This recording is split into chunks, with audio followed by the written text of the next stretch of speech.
Hello, my horror darlings. I've dug out from my selection of creepy movies a really creepy one. You'll never guess what it's called. That's right, Creep. It released in 2014. Well, you better strap in because this one is a total freaking freak fest. Let's go. The movie starts off with a dude named Aaron telling us about his new recording job as he drives to the supposed filming location. This looks like one of those found footage type films, you know, like Blair Witch Project. Aaron jokes around for a bit by telling us that he thinks he's gonna get attacked by a cougar, if you know what I mean. And no, not the mountain lion. He reaches his destination. It looks like one of those real fancy cabins rich people keep up in the hills. Aaron knocks on the door, but nobody responds. He finds no luck when he calls his client either. What's with that axe over there? Aaron decides to wait in his car and shit, a jump scare. Oh wait, it was just his client, Joseph. Anyway, he looks like a fun guy, doesn't he? He tells Aaron that he's hoping to be a cancer survivor, but he has a pretty serious brain tumor that can't get operated on. That sucks. He wants Aaron to document him throughout the day so that he can record something for his unborn child to see after he dies from the tumor. Well, that's sweet, I guess. I gotta say though, Joseph already sounds a little bit weird, but Aaron's cool with it and agrees to record him throughout. Also, it looks like Joseph really loves hugs. He shows a lot of love to Aaron throughout their chats. Aaron doesn't care either way because all he wants is that dough. Anyway, Joseph gets the formalities out of the way and then immediately starts by paying the full amount, and then things get underway. Joseph starts off by asking Aaron to record him as he gets into the bathtub.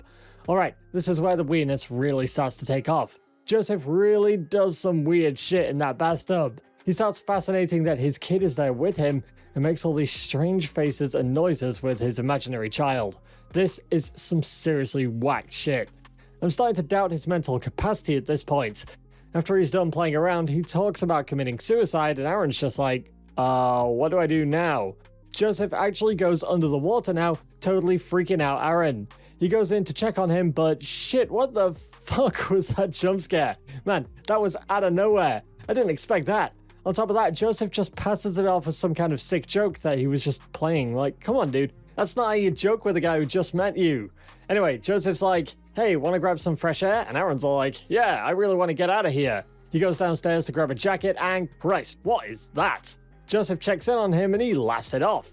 He says it's nothing to worry about. That's only a mask that he wears to entertain kids. It's called Peach Fuzz. What the hell is a bloody peach fuzz? And what's a kid gonna do enjoying a freak show like that coming from a dude in a mask like that? Whoa, what the hell is that dance he's doing? And Joseph is really weird. Personally, I'd have left by now, but Aaron continues to keep up with his habits and decides to join him on a trip to some fountain of water or something. There's apparently some lore about it having healing abilities. They need to climb up a hill to get to the fountain. On their way, Joseph hears something and runs towards it. Aaron's like, what the fuck? And then goes after him after a bit of looking around. And then there's another jump scare when Joseph pulls his prank on Aaron yet again. Okay, now Aaron's feeling a little hostile, and understandably so, but Joseph apologizes and hugs him again. They make up and move ahead. They walk ahead for a long time, and Aaron's a little worried about where they are. Joseph makes it worse by saying that he doesn't know the way back. Bro, what is up with this dude? Luckily, they find the right fountain after they look, but it's somewhat shaped like a heart. They chill for a bit, and then decide to go have lunch. So they just manage to find their way back without any difficulties? I'm gonna let that pass for now. But while eating, Joseph decides that both of them should share something that they're ashamed of. Aaron talks about an incident that involves him pissing himself when he was a kid. Damn bro, you shared that with this weirdo? He regrets it instantly when Joseph shows him he sneakily took a few pictures of him back when he reached the cabin and tried knocking on the door. Aaron should really try to run away and never come back, but instead he forgives him and moves past it. Dude, do you want to die? They head back to the cabin and Aaron wants to leave, but Joseph wants to enjoy some whiskey with his brand new friend. Right, because this time of stuff really ends well, doesn't it? They chill for a bit and Joseph tries his best to give Aaron some extra money as an act of generosity, even though the freelancer insists he's good. Yeah, right. Aaron tries to leave him again, but then Joseph says that he wants to get something off his chest. He makes Aaron switch off the camera, but he keeps the voice recorder on just in case.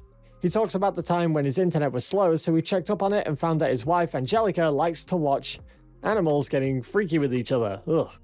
He confronted her about it, but she denied having anything to do with it. even though it was just the two of them in the house. So he bought her this cabin and sneakily wore that freaking wolf mask before breaking into the cabin and tying her up.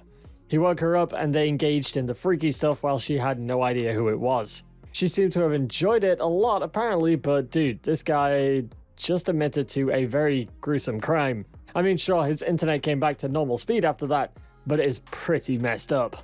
Aaron's had enough of this and decides to get the hell out of there, but he can't find the keys in his jacket. Shit. Joseph convinces him to stay the night, even though I'm pretty sure Aaron's pissed at him right now. He suspects that Joseph's taken his keys and then tries to search him after he passes out, but he can't get through without waking him up. And now Joseph gets a call and Aaron answers it. It's Angela, and oh boy, the plot just gets weirder every minute. So get this. Apparently Joseph is Angela's brother, not husband. And from her response to Aaron's questions, he doesn't seem to have cancer either. So what was that wolf mask story? What, was that fake? You know what? I think it's better if we don't find out about that one. Angela keeps asking Aaron to give her the address and leave the house immediately, but he doesn't do either, and the call gets disconnected. Dude, why didn't you just give her the address? Oh great, and now Joseph's missing. What the hell is going on, man? Aaron tries to sneak out of the house, but Joseph creeps up on him from behind. He starts saying weird shit like death is upon us and I don't want to die. Aaron tries to keep him calm by offering to help, but Joseph just goes crazy and runs downstairs. Aaron tries to get out of the hell house, and the tension builds up really nicely as he asks Joseph to let him go. Shit, there he is wearing that damn wolf mask again.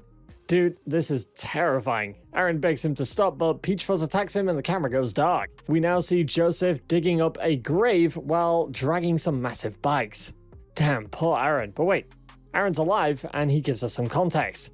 So get this. Apparently, Joseph just ran away after their fight and Aaron managed to get his car towed and got back safely home. Joseph sent this video to his address, which is messed up because, well, he knows where he lives. Aaron throws away the CD, hoping that that's the end of his problems. But then he pops up again to tell us about this weird nightmare he has about him being in that same tub with Joseph, and they're recreating that earlier scene he recorded in the cabin, but with the wolf masks on. Dude, what the fuck? Later, a package gets delivered to him. It's got a knife, a CD, and a wolf toy. The CD has got a video of Joseph saying that he loves wolves and kind of thinks of himself as one too. He instructs Aaron to check the wolf toy for another surprise, and inside he finds a penchant with their photos in it. He throws this gift away immediately. Aaron finally calls the cops on his ass, but he doesn't have Joseph's last name, and that cabin just turned out to be a rental. The cops turn out to be useless, as a surprise, so Aaron's fresh out of luck in that department. Later on in the night, he talks about his nightmare again, but then he hears a bunch of weird noises and gets totally creeped out. He looks around the house and then goes outside to look for Joseph, but he finds the bins turned over. He thinks it's just a bunch of cats or something and just ignores it. Okay, so everything's cool, right? Oh shit. The camera turns back on later that night, but Aaron's sleeping. It's Joseph, and he cuts some of Aaron's hair before leaving. Later, Aaron gets another CD from Joseph. The video shows him talking about how he got offended when he saw the gifts in the trash, and then he talks about his mental problems. He's got no friends and has been lonely all his life. He's even alienated himself from his family. He asks Aaron to meet him at a lake so that they can have some closure, and Aaron's guilty conscience gets the better of him, and he falls for the trap. He visits the lake and takes some precautions like setting up a camera and keeping the cops on speed dial before sitting on a bench. But Joseph sneaks up on him from behind, wearing that wolf mask and wielding an axe. He takes one swing and kills Aaron immediately. Shouldn't he have noticed that psycho behind him? And why wasn't he just on alert? That doesn't make sense. We get an answer, well, kinda, when Joseph stops the recording and faces us now. He's got the same questions for Aaron and concludes that he was a great guy who believed in him. And this is why Aaron was his favorite victim. Of course, the dude's a serial killer. Then he tricks us into believing that everything's fine before he gives us and himself another jump scare. The movie ends with him using the name Bill while talking to another person for the same job Aaron had. Oh yeah, and he also shows off his massive collection of victims. Yikes. Alright guys, there you go. Creep. That movie scared the shit out of me, and it managed to do so with such a low budget.